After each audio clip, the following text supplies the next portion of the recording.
Wenn wir überhaupt Wind haben, haben wir ihn gegen an. Das heißt, wir werden aufkreuzen müssen. Ja, nee, also ja. Ich glaube, wir müssen nochmal nachgucken, bevor wir Ja. hier sind. Ich habe noch nie erlebt, dass ein Hafen einen kostenlosen Liegeplatz anbietet. Nein! Bin ich ins Wasser gefallen?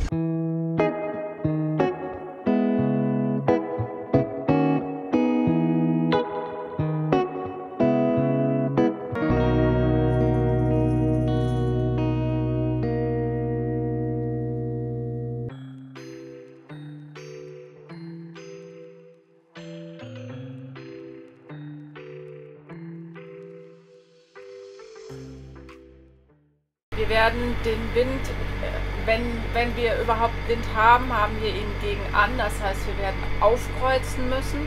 Deswegen sind wir auch relativ früh unterwegs, damit wir die Zeit dafür haben.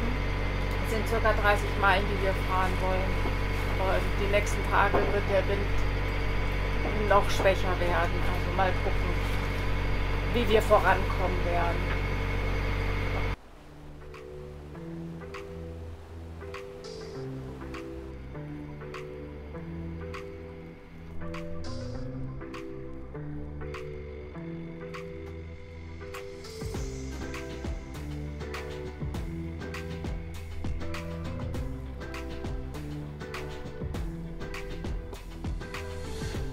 Wir sind auf Kurs, wir segeln hoch am Wind, haben heute ungefähr 30 Meilen. Die Welle ist okay. Wir sind gerade hier durch eine Landenge durchgefahren.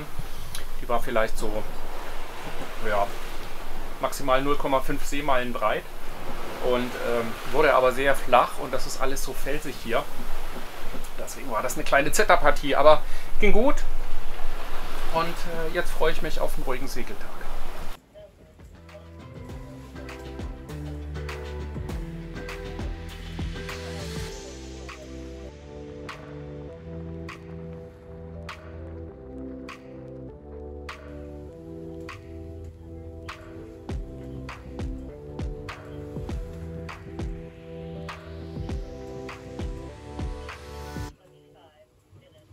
Hinter der großen Insel da hinten mit den Wolken müssen wir drum rum, aber ich fahre jetzt im Moment hier ganz anderen Kurs, weil ich erstmal ein bisschen, ja, bin auf dem Holebug. Wir kreuzen ja heute und so wird es die nächsten Tage auch weitergehen.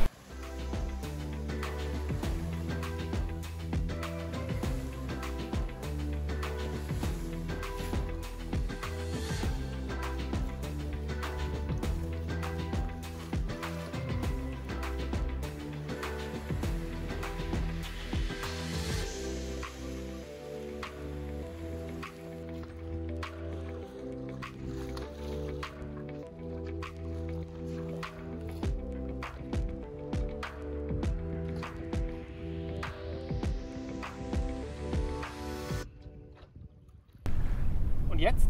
Wir sind auf dem Weg zur Isola Tavolara. Das ist das kleinste Königreich der Welt.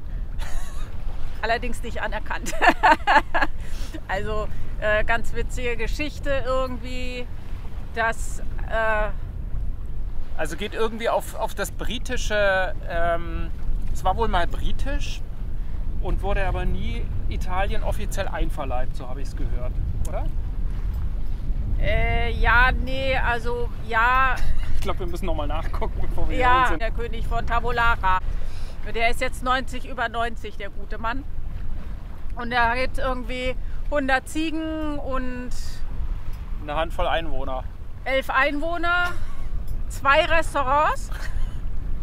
Und Ja. ein NATO-Stützpunkt. Und die Hälfte der Genau. Insel ist nicht betretbar. Deswegen. Genau. Ja. Naturschutzgebiet oder militärische Zone. Ja. Aber wir fahren dahin, wir gucken uns das an. Ja, wir lassen uns mal überraschen. Genau. Und dann mal sehen, ob wir heute noch weiterfahren oder morgen oder wie auch immer. Aber jetzt ist erstmal schönes Segeln. Genau. Traumhaft.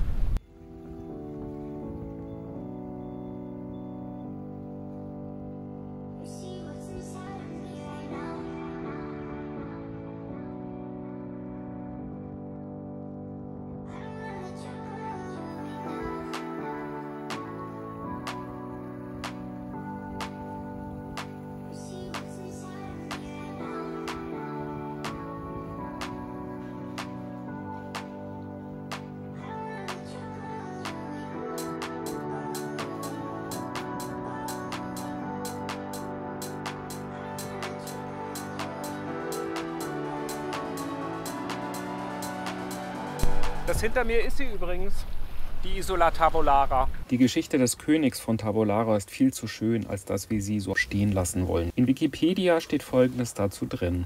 Anfang des 19. Jahrhunderts kam der Corse Giuseppe Bertolioni mit seiner Familie nach Sardinien und ließ sich auf der unbewohnten Insel Tavolara nieder.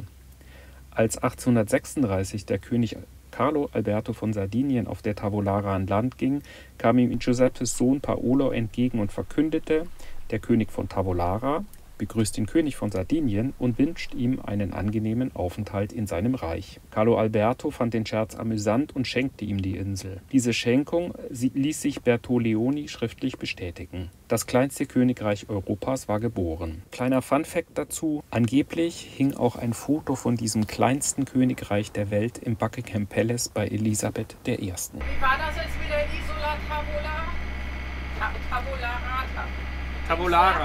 Ja, Tavolara.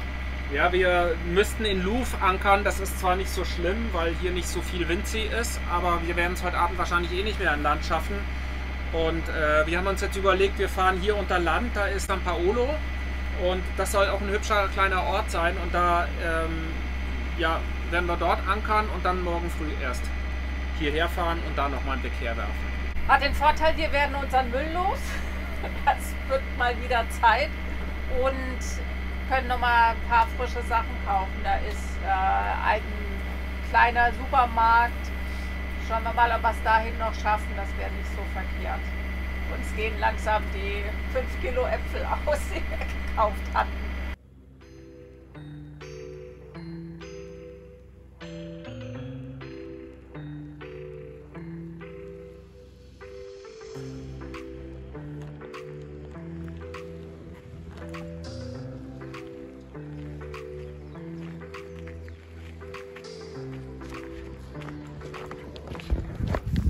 Scheint alles Ferienwohnung zu sein und wir sind mal wieder auf der Suche nach einem Müllcontainer und nach einem Supermarkt. Das ist total gespenstisch hier. Es hat alles zu. Keine Menschen, keine Autos, nix. Nur die Geier kreisen. Genau.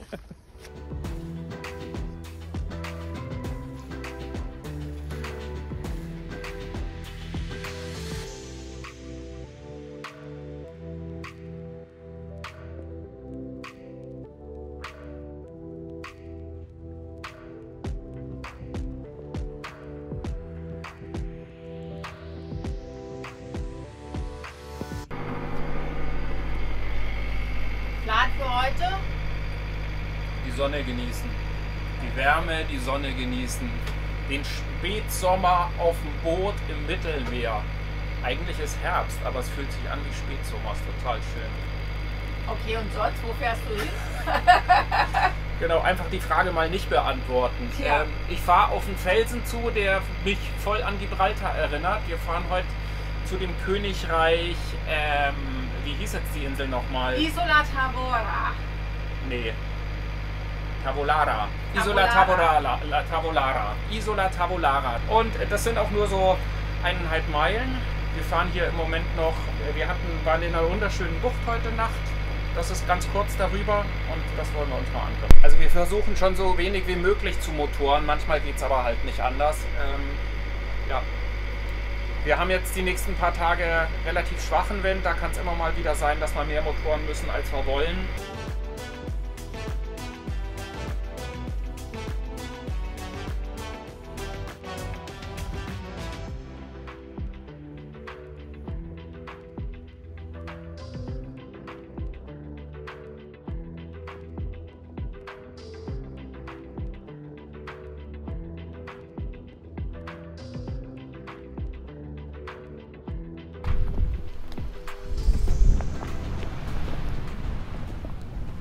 Ja, mal sehen, was jetzt hier so ist.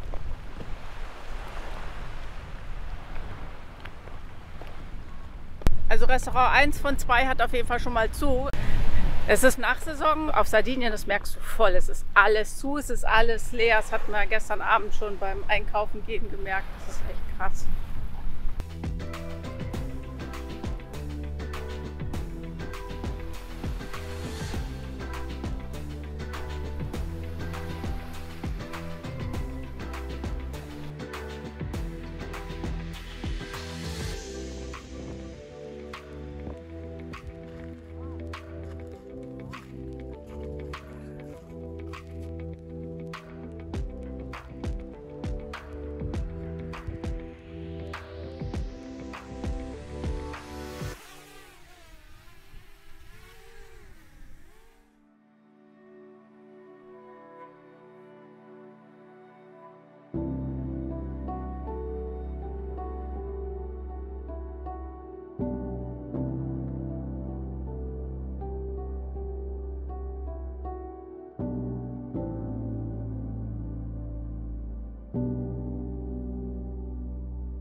Die Isola Tabolara liegt achteraus von uns, das kleinste Königreich der Welt.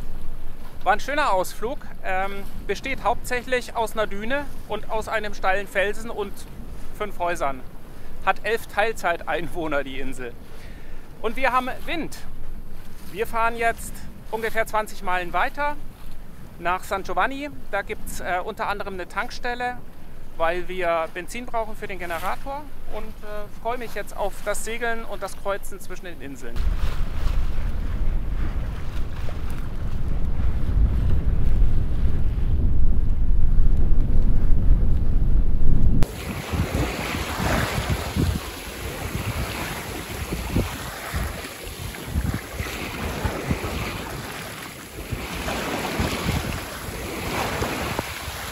Klar zum Ende? Ja, da ist. Und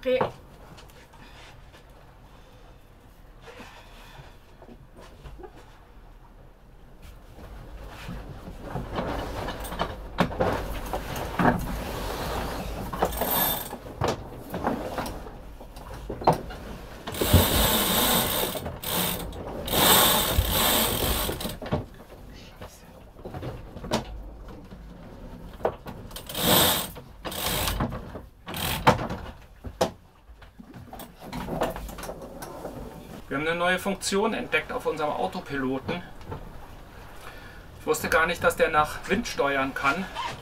Und der kann nach Wind steuern. Das ist total genial, gerade hier zwischen den Inseln, weil wir immer wieder Böen haben und dann können wir die Höhe der Böe mitnehmen. Und das ist total cool. Außerdem bleibt die Geschwindigkeit im Schiff.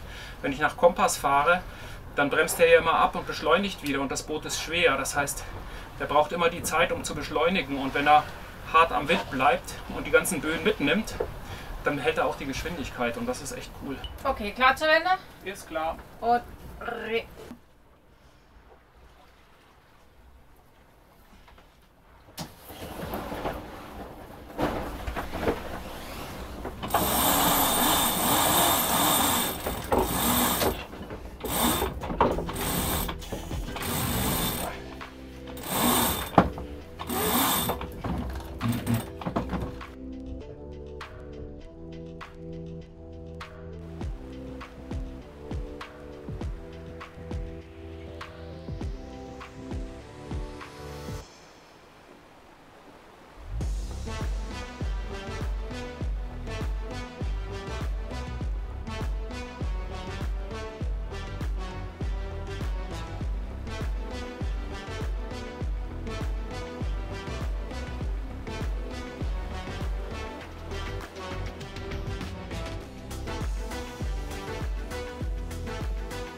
ich bin total platt. Wir sind kurz vorm Hafen von La Caleta auf der Ostseite von Sardinien, ziemlich weit oben.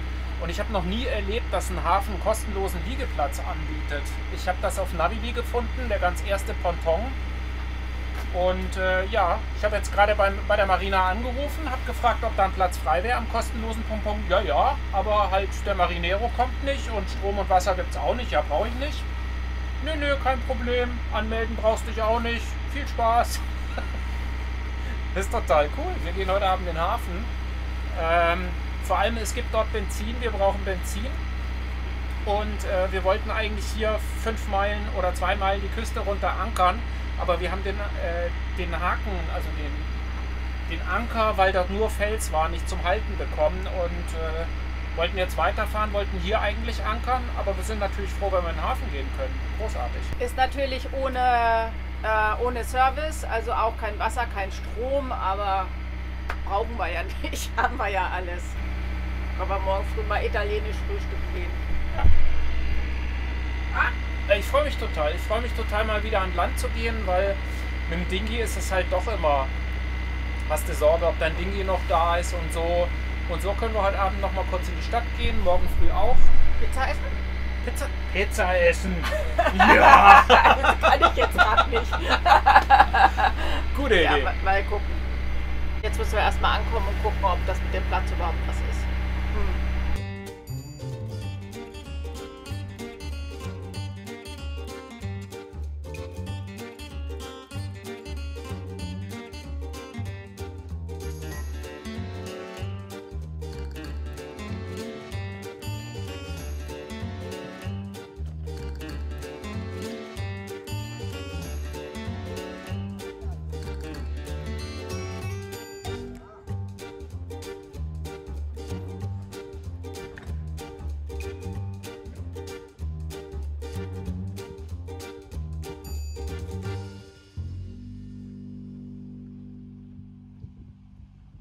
Guten Morgen.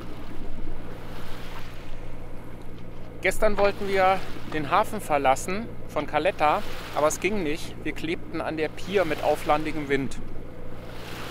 Und wir haben alle Tricks versucht, die wir so in unserer Trickkiste hatten auch nochmal mit Freunden telefoniert, die dasselbe Boot hatten, aber wir sind nicht weggekommen.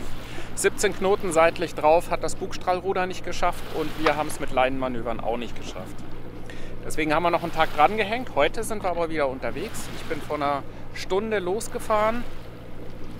Jetzt wird es 7 und ja, wir haben heute ungefähr 45 Meilen vor uns. Wir werden heute den Golf von Orosei überqueren. Das ist so auf der Mitte der Ostseite von Sardinien. Und südlich davon ist ein Hafen, da werden wir dann vor dem Hafen ankern. Und wir arbeiten uns jetzt so langsam die Küste runter, weil wir hoffen, bald Wind zu bekommen für die Überfahrt nach Sardinien. Für heute geht es aber ruhig voran. Wir haben hier ein paar Fischer um uns herum. Wir fahren gleich um das letzte Kap herum, was dann sich öffnet zum Golf de Orosei und werden sehen, was der Tag bringt.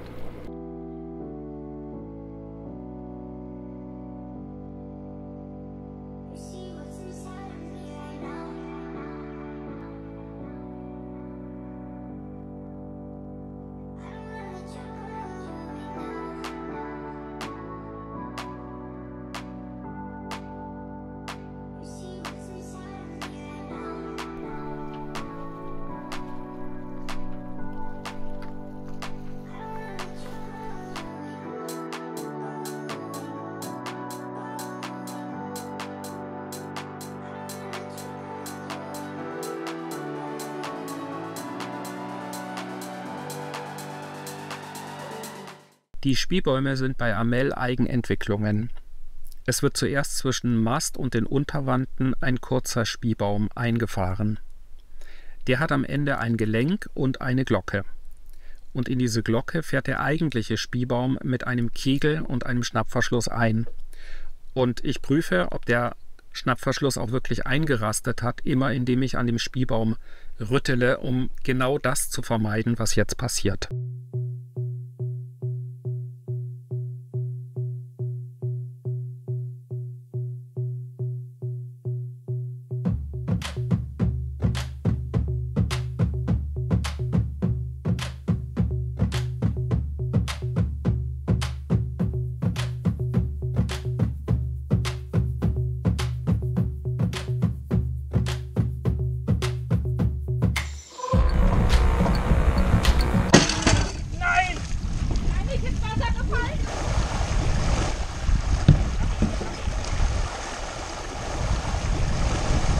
Uns ist also der Spielbaum ins Wasser gefallen. Wir hatten das riesige Glück, dass der mit verschiedenen Leinen noch mit dem Boot verbunden war.